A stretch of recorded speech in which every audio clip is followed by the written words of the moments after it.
Ang sarap-sarap talaga ng talong na pinasalam sa gata. Maayong udadlaw sa lahat. Unta tanan, maayo atong adlaw para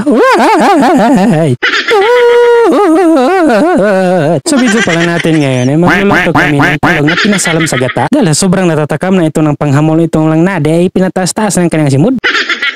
Siyaro, hindi ako dito mabuhos siya ng dagko-dagko nito mga talong, no? Ang sarap-sarap talaga ito pang pansak sa baba nga pangag. Naglibot na pala ako ngayon dito sa aming loyo dahil kinuha ko itong lubi para akin na itong yung pagpanitan.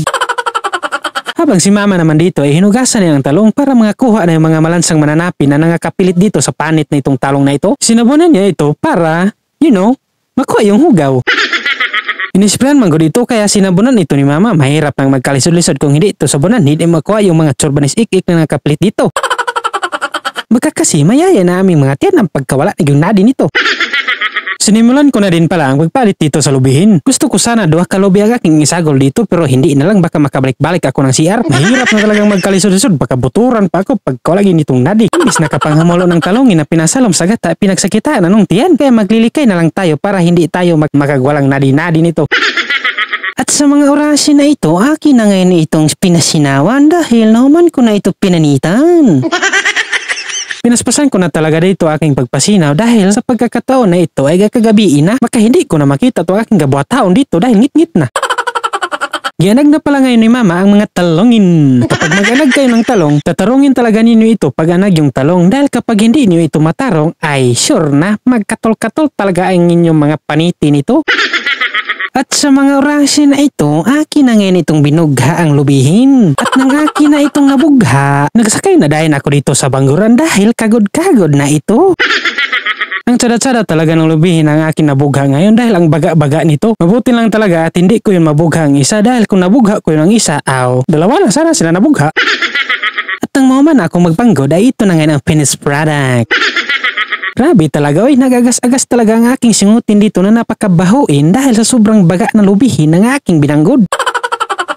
Nang morot naman tanan ni mama o ganag yung talongin, yan naman ngayon itong pinanitan. Pinanitan pala ito ni mama para ito ay mapanitan pagkawin na di.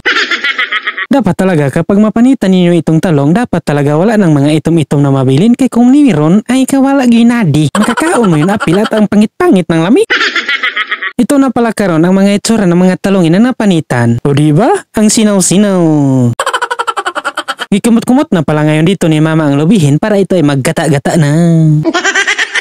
Gikumot-kumot sa gamay kamot. Nang mauma na ito ni mama pag kumot-kumot ay iyan naman ngayon itong tinimplahan. Gipikas-pikas niya ang angayan nga kapag pikas-pikason sa masaloy ahin at sa mga sibuyasin. Pag wala kasi ang dalawa na ito ay pagkulain na rin. Nang matapos na ito pagpikas-pikas ay inulunod na din ito sa gata at binutangan na din ito ng magic sarapin. Pagkatapos binutangan naman ito ng asinin na napakapaitin. Sinunod naman dahil dito ang brown sugar. Gusto ko sana daghan ang ibutang dito ni mama na brown sugar pero gamay raman yung ibutang ko. Pero unta magkakisa-kisa tayo sa katamis. At ang katapusan ay ibunutang dito ay ang sukain na napaka-aslumin. Ginamikos-mikos na rin ito para magkombinasyon yung mga sagol na ibinutang dito. Nilata na pala dahil dito ni mama ang mga talongin dahil ipasalom na ito ngayon sa gata at ito na dahil nalata na. Dahil nalata naman ito lahat atin na ngayon itong ipasalom sa gata. Tanawin nyo yan Ang sarap-sarap na talaga ipanghamulo. Pagkatapos na itong ipinasalom sa gata ay inimikos-mikos na naman dahil ito para magsagol-sagol na talaga ang kombinasyon ba? Nung mama na ito, ito na. Hamuloon ko na ito. Hindi na talaga ako dito nagpadugay-dugay at nagsandok-sandok na ako dito. Kaya samahan nyo naman yan ako sa aking panghamulo.